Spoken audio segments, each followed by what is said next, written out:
Hi, and welcome to TV My Husband Hates. I'm Cat Sims. And I'm Reagan Kempton. And we are reality TV addicts? Addicts, aficionados? Ooh, I like that. Experts. Experts. Basically, we know our shit when it comes to reality TV. 100%. Hello, and welcome to another week with TV My Husband Hates. How you doing, Kat? I'm doing okay. Just, another week in quarantine. We're all fine. Everything's fine. It's all fine. Fine. I actually feel like this week has felt the most normal, at least for me, because we're starting to have like gyms open up at 50% capacity. So I've been kind of back into my 4 a.m. wake up to go work out at 5 routine. So it's felt a little bit more normal to me. I mean, I'm glad that you put "to me" at the end there, because I don't think anybody else listening thinks that getting up at 4 a.m. to work out is normal. I mean, I'm not here to judge, I'm just pointing it out. I mean, ultimately, it just, through this lockdown, it's really shown me how much I need like my own time in the morning and not to be woken up by children. So for me, waking up, doing something for myself, listening, like I listen to podcasts on the way to the gym, I listen home. By the time I get home, I've been awake for 2 hours. Oh my God. And it's just been me in my own head, which just does wonders for my temperament throughout the entire day. So no, I feel you. I'm the same. I just don't want to do it at 4 in the morning. It's not easy. Like, it blows, but I do feel better for it at the end of the day. So I feel like I have to be a little more grown up and do. I'm impressed. I haven't been getting up at 4 a.m., but I have been working out. I did both the kids at school 4 days, Monday, Tuesday, Wednesday, Thursday this week. I finished decorating the bathroom. I did some work. I've been all over it. Nice work. I'm impressed. I also did watch a lot of television and have a lot of naps. But that's fine too. That's also what I needed. It's all part of it. It's all doing the work. Even your mental health is part of a work week, in my opinion. It's like the most important part of your work. This is what I've learned about myself, that if I don't look after my mental health, if I don't give myself time, then nobody has fun.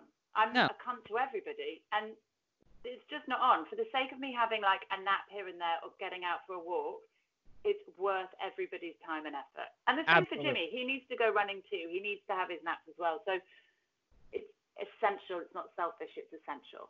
Absolutely. I've been thinking a lot about kind of your mantra about kind of keeping each other in mind. And I feel like we didn't do a good job, obviously, of planning to be on quarantine for 3.5 months because nobody really knew. And so we just kind of I took a lot on because that's just my personality. And in actual hindsight, we should have had a conversation about really how we divide our work week a little bit more equitably. And it's really interesting because we're getting into a house remodel because we have an old ass house and things are starting to fall apart and we need to actually put some money into it. But to do that, we may have to live in the basement. So we just had a conversation today, okay, if this is going to be the way it is for the next 3 months, we really need to discuss how we're going to work this out, who's going to be responsible for what, and really keep each other's needs and businesses in mind. Yeah, and it's just totally been the theme of our talking about that. I mean, Jimmy and I have been in therapy for years now. It's just how we roll. We need somebody to we're basically like small children, and we just need a parent to sit us down, effectively knock our heads together, and then send us on our merry way. Yeah. And the one, like you said, the most important thing that I ever took out of couples therapy was you need to keep each other in mind and you need to feel like you're being kept in mind, because that's the problem when they leave the fucking dirty plate on top of the dishwasher instead of putting it in the dishwasher. The language is, the normal language is, you're a fucking selfish twat. What the fuck do you think that she's just going to do it? Actually, the therapy language is you didn't feel kept in mind. Yeah. And it's true. It's that, from the smallest things to the biggest things. Essentially, the biggest problem was that we weren't keeping each other in mind. And honestly, if that's the one thing that I'd ever taken away from therapy, I think it would have saved, that thing alone saved our marriage. Yeah. So, it is a key point. It's not always easy. And also, you don't always want to, Absolutely. And I mean, I think we have not done the couples therapy yet. It will probably be something we do after lockdown, because I think lockdown has kind of brought up a bunch of issues But we've also had the time to actually talk about them. So it's kind of a double-edged sword, but that's something I've kept in mind after hearing you say it over and over again. So I kind of employed that to have this discussion we had this week, and it made a huge difference. And having that language, because I have a very literal engineer husband, that makes sense to him versus like me just ranting on about my feelings and resentments and all that other bullshit. Just saying that made it click. Well, and I think that's the key. That's the beauty of the phrase. It's not just the concept of keeping each other in mind that really helps the relationship, but actually it gives you the language to be able to explain why you're feeling what you're feeling. And if you're like, when you're raging, you're like, why is this annoying me so fucking much? And sometimes you can't see it. If you just keep reminding yourself and going, hang on, is it because I don't feel kept in mind? Yeah, that's what it is. And just saying that, everybody knows exactly what page you're on, how everybody's feeling, and it just gave us the language that wasn't destructive, because the language we used before was really fucking toxic. So now Absolutely. I'll just be like, I just didn't feel very kept in mind then. He's like, babe, I hear you. I'm sorry. We'll work it out.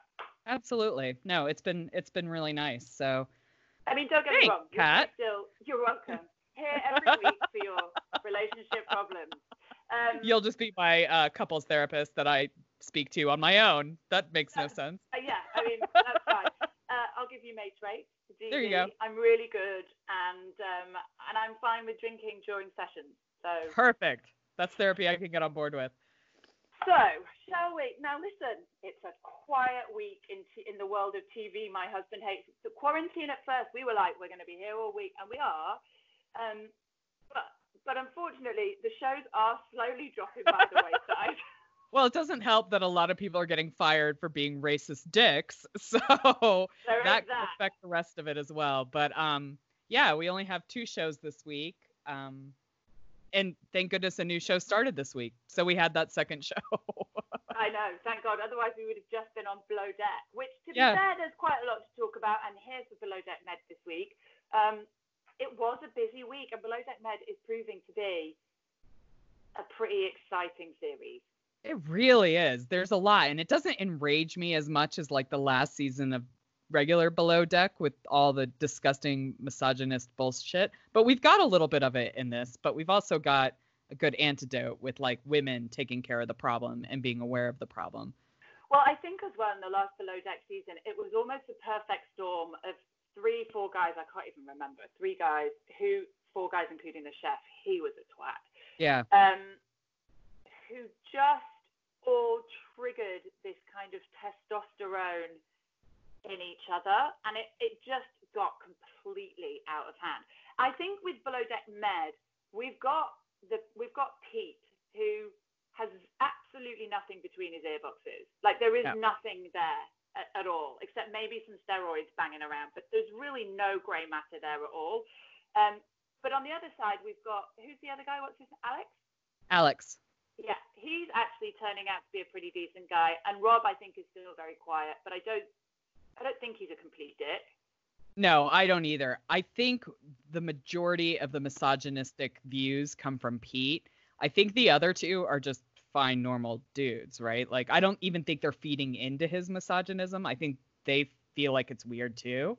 Well, and I think he shows himself up around them a little bit this week as well, because obviously we're going to talk about what happens with Lara, but the way he handles that is all kinds of weird. And I mean, we do learn a lot more about him. We learn that his dad is currently dying and very poorly, which obviously, even if you're a misogynistic prick, I'm going to feel bad for you about that. But he is hard to like. He's really hard to like, and I don't feel he has any empathy either. Like, he just has no clue. So it's not a problem with just his brain. It's also a problem with his heart, and it's just weird. I know, he is just a little bit dead behind the eyes. He's like, if somebody made a Ken doll life size and brought it to life, that's kind of what you've got with Pete. Totally. Anyway, let's start at the beginning. Let's go right back to the beginning, where we pick up where we left off last week with the little sit-down chat. Hannah drags Sandy away from her Rice Krispies and has a sit-down chat with Lara.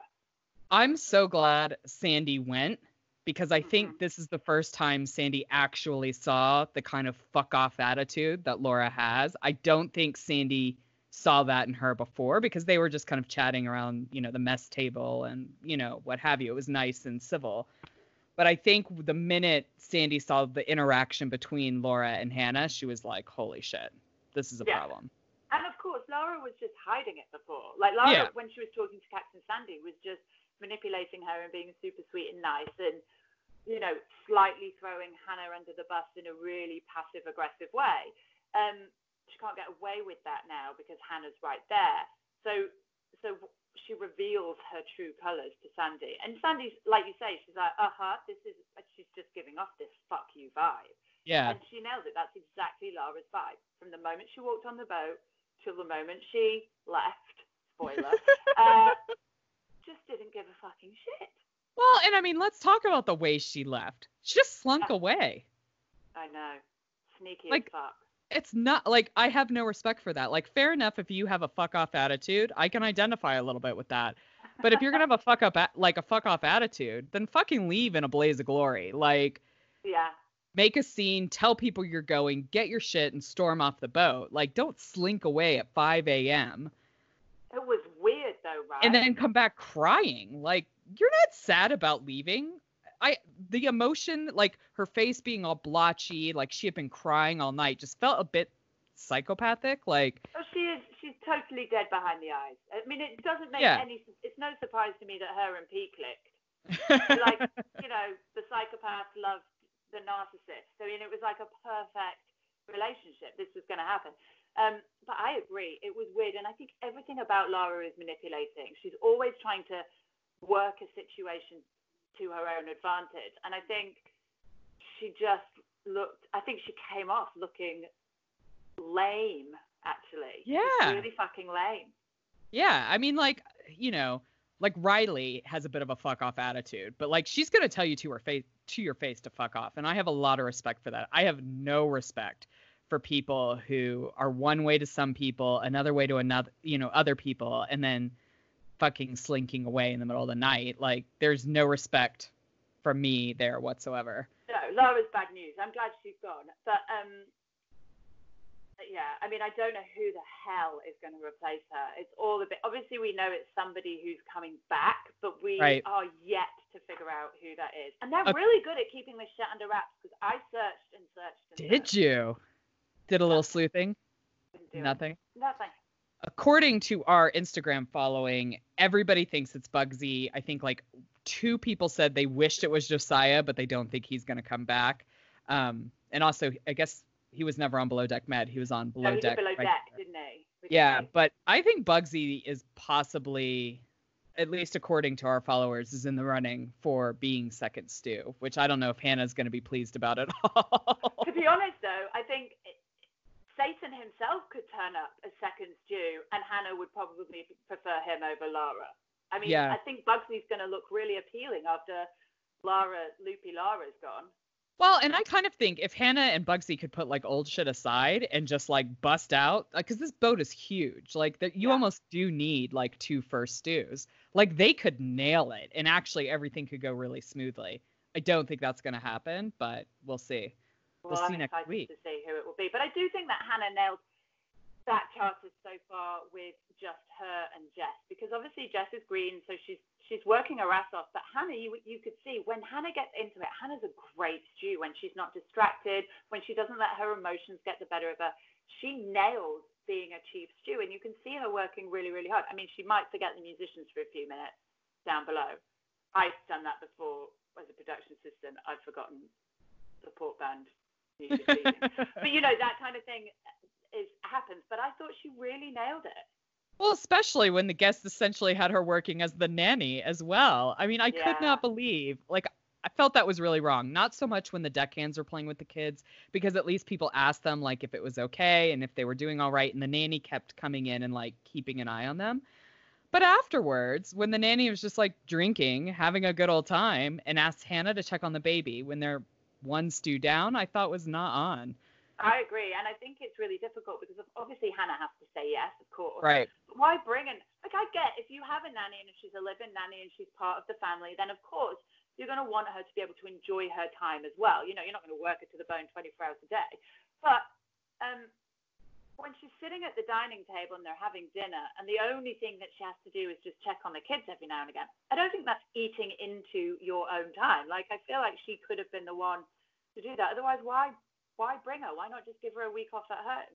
Absolutely. And why not just invest in a baby monitor as well? Like, you know, they've got those fancy video ones now too. Like, you could have just put it up there and just been keeping an eye on it while you're at the table and let everybody else get on with their work. It struck me really weird. That being said, I did really love Roy Orbison and his vibe and the team as a whole, like these guests. I really enjoyed their vibe. I think they were great. Yeah, they were lovely. Like, no weird demands, no, you know, assaulting the staff. I mean, no, that's always a good thing. Yeah, they were just lovely, like normal people. I think that's a great job. Roy Orbison Jr.'s nanny is a great job. Absolutely. The other thing that we see a little bit more of a development on, of course, is Malia and the deck crew, and Sandy gets involved. But before that, I just want to say, Malia, I was worried at first in that first episode whether she was going to have the balls. And I'm not going to use that phrase because that's she had the ovaries. Phrase. She had the ovaries. But she had the ovaries to fucking stand up to these guys. And actually, I think maybe she was just biding her time and getting to grips with them. And now she really is killing it. And I think she's really standing up to them. I totally agree. And then I feel like I saw a note that this is like her third charter. So there's no way that somebody would have promoted her to bosun, like her third season without her really being able to do it. So like my estimation of Malia has really shot up. I think she's doing a great job. I like that she kind of took the dudes to task this episode. Yeah. And I like that she kind of took Laura to task too. Like, look, if you pulled that shit with me, I would have fired you. Yeah, 100%. I really Laura didn't like that at all. No, but I really liked how she had Hannah's back. Like, that's how I like to see the heads of departments working. Like, you know, Malia wasn't mean to Laura, but she was like, to be really frank, if you were on my deck, you'd be gone. Yeah, and she's right. I mean, the fact that Hannah kept her around for as long as she did, I think is more because she was completely blindsided by what was going on. It's like you never expect that kind of attitude. No. So I appreciate Malia's handling of that. I think the conversation that she had with Pete in terms of you need to stop this, I think has humbled him a little bit, but mostly because I think it's the other guys have recognized she can't be messed with. So because they're not fucking around with this misogynistic shit, he's now feeling a little bit like he has to man up. And on this night out, I mean, I can't even. The guy is... I can't even. Anyway, they're talking about Malia. They're talking about how well she's doing. Really genuine responses from Rob and Alex about how much they respect her and she's doing a great job. And then Pete comes bowling in with his dick in his hand saying, oh, yeah, I remember I was really inspired by this woman who, in our hometown, who owned 7 pizza shops. And you know, I just thought, that's great. Yeah, I mean, if she can do it. Such a tool. And he doesn't even get it. No, he doesn't even know that what he's saying is like highly ridiculous and fucking insulting. Not like, oh, here's a great businesswoman who opened up 7 shops. It gave me something to aspire to be. Not like, oh, well, you know, if she could do it, then fuck, I'm a teenage boy. I might as well be able to do it too. Like, fuck off. That dumb bitch can own 7. You know, fuck off. Stop being such a twat. But also, I mean, listen, his fate isn't great either. I mean, he's another one that's been pulled up for racist comments. Very recent racist comments as well. Like, I don't think a lot of the others that have been fired, we're talking about things that happened 3, 4, 5, 7, 8, 9 years ago. Yeah. Not so long ago.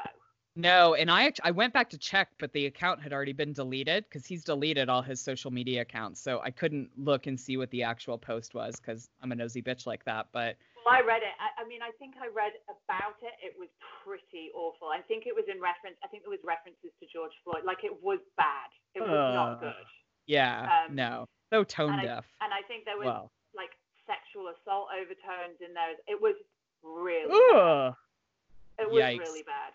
So I think he's been fired, and I think you said that they're now going back and re-editing. Yeah, they've re-edited the rest of Below Deck Med to give him a smaller role in the actual show. So they've cut out a lot of the things that he was previously in. So that'll be interesting to see kind of, or, and not have to deal with his bullshit. Yeah. But it's hard though. I mean, it's not hard. Obviously he's a racist, so he should be cut and fired. I'm not disputing that at all. But, it must be hard. We don't know how much that's going to affect the storylines or how far in he goes or. Yeah. It'll be interesting to see whether the show is affected by that re-editing. I mean, Bravo are pretty good at what they do, so I'm sure that they'll have, filled it with something decent. Yeah. But I'm interested to see how that plays out. Well, and they have loads of time right now in pandemic to do the editing anyway, so it's not like, they've had to do it a quick turnaround. So I think it'll be good. I think we'll still enjoy the show. I think it's really interesting how much we've seen kind of Bravo really step up and make pretty hardcore staff changes based on the behavior of some of these people. And regardless if it was years ago or, last week, I think it's pretty commendable for a massive TV show to really make that, or, like production company or whatever they are, like cable channel, really put their foot down and, say goodbye to some pretty huge draws for their show. I think it's sending the right message. I'm pretty impressed. I am too, and I've heard some conversations, like I've heard some sort of rebuttals saying things like, you should keep them on the show, you should give them a chance to grow and learn, and that journey should be showcased. And while I can understand the point, I actually think no, they get to grow, they get fired from the job, and they have to fucking grow and learn off camera. That's what they don't get the privilege of earning a buck while they grow and learn. Like, right. They don't. That's not how it works. And I well, think, and it's. Go ahead, sorry. And I think it would have looked, like you say, it's big draws. Stacey and Kristen, they're the heart and soul of Vanderpump Rules and have been since the beginning. It would have looked bad on Bravo if they'd have gone, look, we're going to give them a chance to grow. They couldn't have done it. Of course they have to fire them. And I think, they, like you, it's commendable. And I think that they, we should be recognizing that they are doing the right thing.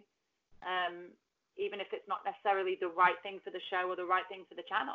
Right. Well, and I mean, let's be honest, like all these people still have social media channels. If they want to document like their growth, they can do that. But I think you're right. Like I would have almost felt that Bravo's comments were disingenuous if they had left them on the show and we had seen their journey. Because for me, it'd be like, okay, so this is fairly self-serving that all of a sudden now you realize you're wrong. Because there was another video going around. Sorry if this is kind of off topic, but there's another video going around, a bunch of like, all white actors saying that they're going to take responsibility. And it really rankled me because I just felt it was really self-serving and really gross and just not in the tone of what this should be about. Like, you want to take the time and learn and grow as a person, do that. You don't have to announce that you're doing it. No, that makes me doubt your realness. And this is what everybody's talking about. It felt very performative. Like, that's what it was. It was like standing up and saying, I'm an ally. Well, actually, that's not what it takes to be an ally. What it takes to be an ally is to go off, fucking do the reading, do the learning, do all of that shit. Like, I saw this week, and we will come back to the shows that we were talking about, but here we are. I saw this week, oh my God, I've totally forgotten what I was going to say. Anyway, I'll figure it. I'll come back to it. I'm sure it will come back to me. But the point is that you have to go off and do the work. And I don't think Bravo has a responsibility to show those particular people doing the work. I think if they've got space in their channels, they've got space in their shows, let's give it to some fucking worthy people who are smart, intelligent, who can teach us some great shit or show us some great shit. Yeah. That's more representative. Because let's face it, Vanderpump Rules is not very representative. No, it's not. Not at all. I don't know. I'd be interested to see how many black people Lisa Vanderpump's hiring. Like, I'm just putting it out there. I don't see very many black staff at any of the restaurants that are being filmed in. No, and I mean, obviously, like, I've not been to all of her restaurants, and I know she kind of spoke out saying that, she is a very inclusive hirer. I mean, California is a pretty inclusive state, so it is a little bit weird that that's not shown. Yeah, I agree. On the show? I think that maybe there's some questions to have, and I think Lisa should probably reassess that situation because it's not very diverse. And I'm not here to judge because before George Floyd, none of us were calling this out. So I'm not going to be preachy about it, but I think if Bravo are doing this, then I would imagine they're having those conversations. You know, we've seen them try to be more diverse with Beverly Hills with, you know, but it feels a bit like it needs to do more. Yeah, and I mean, you know, like I don't think one or two shows. I think my problem with it is like we have some diverse shows. Like I would love to see Family Karma come back. I think that's definitely highlighting a very misrepresented, you know, group in America. Obviously, we've got the Real Housewives of Atlanta, which is fairly diverse, but I want to see more like integrated shows, like not this like separate but equal Jim Crow bullshit on reality TV. You know, you're right. It's not okay, and I think I get the feeling that Bravo is having some quite serious conversations, and I think that the firing of Stacey and Kristen and Max and Brett, thank the fucking Lord. Oh, God. You know, and Pete, I think all of this, and potentially Jax Taylor's in the firing line as well. Yeah. I think all of this shows that they are taking it seriously, and I think coming up post-pandemic when they start production again on various shows, I think we will see some changes. I would hope so. I hope so too, because I mean, really, this also comes off the back of like the Real Housewives of Dallas with Leanne's like really disgusting comments, and they obviously got rid of her. She says she quit. I believe she was fired, but it would be interesting to see kind of where this leads up to and providing some more diverse and real representation of cities in America, because we definitely don't see that on TV. Well, and I think we'll probably lose Brandy Redmond as well off the back of that too. So we'll just have to see. But that's a slight segue. Yes. A detour. But yes, I mean, it all comes back to Pete. He's the latest to have been fired for racist comments by Bravo. But the reason we got onto him was, of course, Sandy and Malia had a chat, didn't they? They did.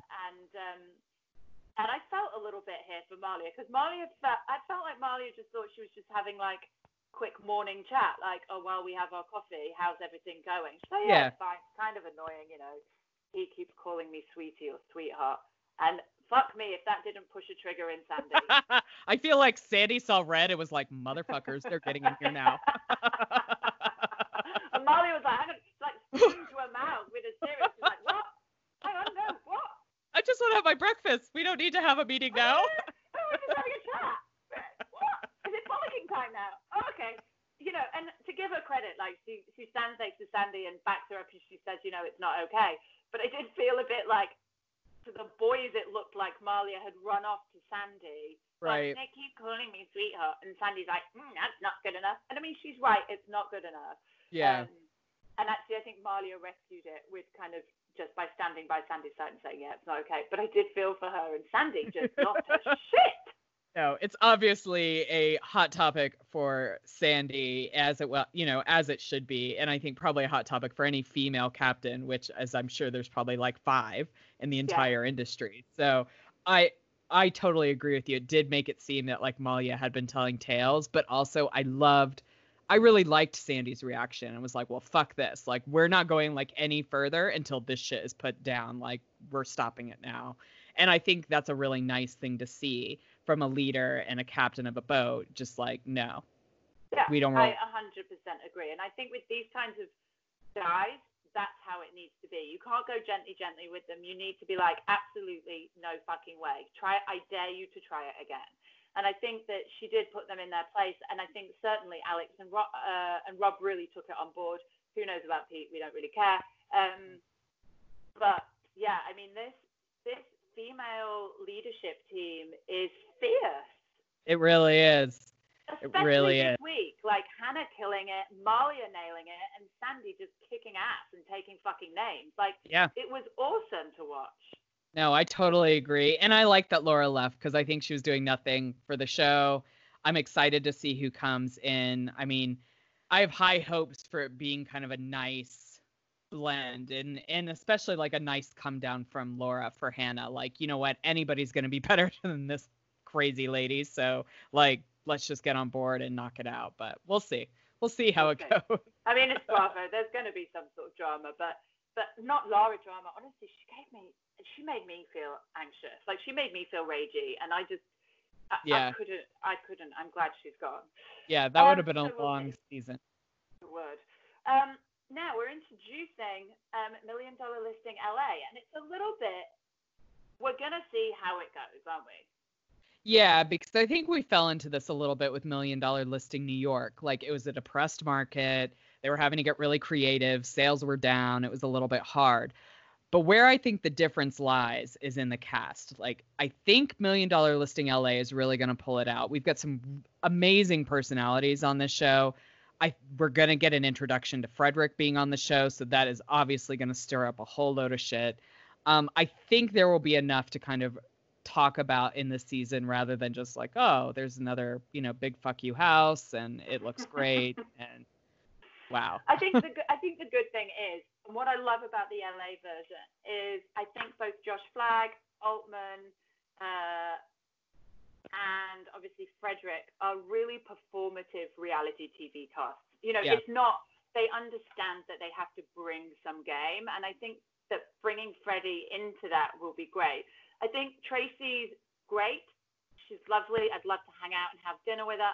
I don't know how performative she is as a cast member, but I'm not offended by her. I don't hate her. And then James and David. I never know which one's which. They're like Ant and Dec for me, so I'm just going to call them James or David. That's whichever one they are. David is the one that just had the baby. James has the older kids. That's how I keep it straight. And when I had to look up their Instagram accounts for our polls this week was how I also got them just keep me on track with that. I'll do my best, but if I fuck it up, you know which ones. I mean, basically, they look exactly the same, and they're just a bit wet. And it really annoys me because they're British, and they're sweet and cute. And actually, annoyingly, we do have an in with them, so we could maybe get an interview. All right. Probably not going to be too offensive, but they are a bit wet. Yeah, and I mean, again, like we were talking about earlier, it is the first episode, and the first episode is always a little like, here are our new people, and here's a couple of these houses, and this is what's going on with the market, because really, they recorded this during the Malibu fires, so I'm sure we're going to get a lot from that. We've got some different cast members coming in. There are previews of maybe some dust up between Tracy and David and James, so I think the personalities are going to carry the show. If it doesn't, we'll just drop it. It's no skin off my back. Yeah, because I mean. However, then we will just be talking about Below Deck for a couple of weeks, which again is fine. Well, we'll give it a couple of weeks. Absolutely. Yeah, it'll carry us through to the Housewives. Exactly. So we get the Housewives back, and then when we get them back, we can make a decision as to whether MDLA. See, we have BDM, which sounds sexual, and now we have MDLA, which sounds like drugs. So when it's like. It's MDLLA. Oh, yeah, it is. So that's like a weird drug. Drugs anymore. Okay. Sorry. Anyway. But we can take a moment and talk about the house porn in this episode. And that Razor house was fucking incredible. You know what, though? We want to live in it. I mean, it was incredible. But it's, some of those houses where even if I had a gazillion pounds, I still wouldn't choose that house to live in. No. I would vacation in that house. I'd stay there for like a week or two. I wouldn't buy it though. No. I'd rent it for fun. It'd be a fancy Airbnb with like a full staff. But it's just not my vibe. Like, don't get me wrong. I'm happy to spend $30 million on a house, but I want something. I like a bit of character. I like it to be a bit more romantic. That just felt like a lot of testosterone had gone into it. It was a dick on a cliff.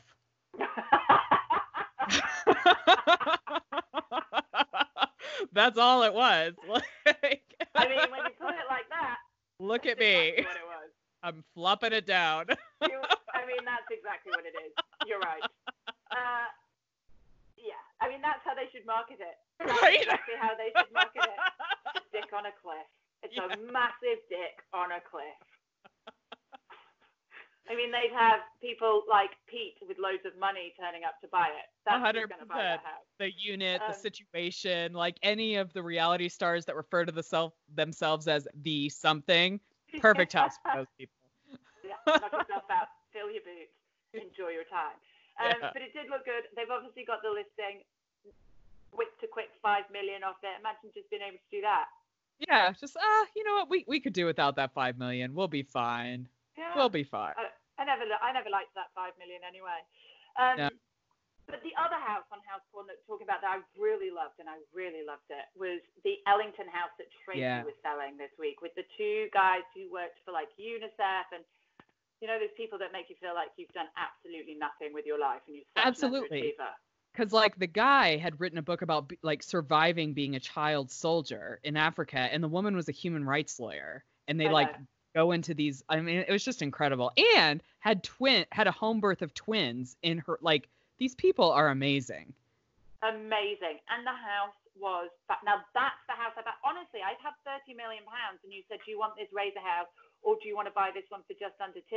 Hands down, I'd buy the Ellington house every single time. Well, and I think it's really clever because I think like the houses are so opposite. Like one was an antidote to the other, right? Yeah. Like you just really fuck you. I have tons of fucking money. Here's my dick on a cliff. And then this like beautiful romantic family home in the hills that seemed fairly affordable for me, not for me, but to me about LA. For what it was. Yeah. Totally. Have you got a spare $2 million that you could just drop sitting around? No, it did. It looked lovely, and I'm glad that Tracy got them the deal that they needed so they could go off to Senegal and save the fucking world. They are amazing human beings. Yeah. Other than that, I think we had. Oh, the other thing was that house on Curzon, the one that the guy had like spent a gazillion pounds on. Oh yeah, he's not getting that back. One long house. He's not getting that back. He's not getting that back, is he? No, but I I love that style of house. It's very American craftsman. Like, yeah. I love those houses. But it was beautiful, but it was very and I small for £3 million. Yeah, there's no way he should get $3 million for that, in my opinion. Also, I was a little bit shocked at like the lack of research the guy did in like doing it up with the historic society. The zone, wasn't he? It's like, dude, come on. And like, we're talking American Historical Society, so not even as hardcore as like the British Historic Society and like the listings. Like, that's a whole nother bag of bricks that we can't get into. But yeah, like it just really shocked me, like made the fence too high. Like all these little things, it's like, surely you could have looked that up. Like, surely there are rules. I agree. It can't have been that hard. But I have a question for you. Like, if you had to choose a Josh, which Josh would you choose? I'm pretty Josh Flagg, hands down. I love Josh Flagg. He's just such a fucking weirdo. He's like such a lovable fucking weirdo. I loved his relationship with his grandmother. I loved that we got to see his reaction to his grandmother passing. And I love that he's like met the man of his dreams and they're like building this house. It makes me very happy for him. But I like him a little bit more. And I think because he's got like real heart and soul, and like he grew up in LA, so he's like LA. Well, and he has a touch of the old school Hollywood about him as well, right? The way he dresses, he's very precise about his taste. He's very old school about what's stylish and what isn't. Whereas Josh Altman, I mean, I have to say I enjoy watching Josh Altman, but he's flashy as fuck, right? He's the dick on the cliff. He's the dick on the cliff. That's the guy that buys that house. Josh Altman is the guy that buys that house. So, and also what I love about Josh Flagg is that I'm pretty sure he was probably bullied senseless at school because 100%. That's just, and now I'm like, you're showing them, and now you're like king of the fucking world, knock yourself out. I love that about him. Well, and I like that he's very direct. He says what he means what he says. He speaks very eloquently most of the time. But he's also funny, like standing up on that glass like box. It was like, I can hold my weight. Like, there's a lightness. Yeah, there's a lightness to him too that is a nice counterbalance to all the proper kind of stuff he does. But yeah, Josh Flagg 100% is my Josh of choice. Good to know. Is there anything else that we need to discuss today? Not about the shows, but if you guys could please take a moment and rate and review us, because that is really kind of what gets us out there to other people. And we've got some pretty good growth, but we'd like to see more. So just tell us your thoughts. Get on iTunes, rate and review. The other channels, you don't really have that function. Or also just drop us a line and let us know what you think. Call us out if we're being wrong. Support us if you think we're being right. We'd like to hear from you. I tell you what we'll do is it's going to be 24 hours or so until this episode's out. So what we'll do is I'll put the rate and review link in the bio on Instagram and do some pushing there as well, because it really does help us, and that's what really gets us out there. That's the most important thing. So yes, that would be great. The other thing is, of course, we are still on Patreon. We're getting a few more. Slowly catch the monkey. But we would also appreciate as much as you can give. If you like our podcast and you keep coming back to us every week and you can spare £3 or $3, then please do so. We promise to deliver and to make you happy little TV My Husband haters. Absolutely. It's when actually being a hater is good. It's true. We make hating good. Anyway, that aside, listen, we hope that you have another great week. We will be back next week with Below Deck Med and $1 Million Listing LA. If there are any shows that you want us to do either a mini-sode on, or if you know of a great reality TV show that we don't know about, let us know, because we've got room in the lineup. Let's say. We definitely have room in the schedule to add some more. So just give us your thoughts. It can be on Netflix. It can be pretty much anywhere. We'll be able to find it. So just let us know. So other than that, you guys have a great week. And remember, smart people watch reality TV too. Bye. Bye. Please subscribe, rate, and review TV My Husband Hates wherever you listen to your podcasts. You can also follow us on Facebook and Instagram at TV My Husband Hates, and join the Facebook group to keep the conversation going when the podcast ends. If Twitter's your thing, you'll find us at TV Husbands Hate. Theme music and production for TV My Husband Hates by Jimmy Sims.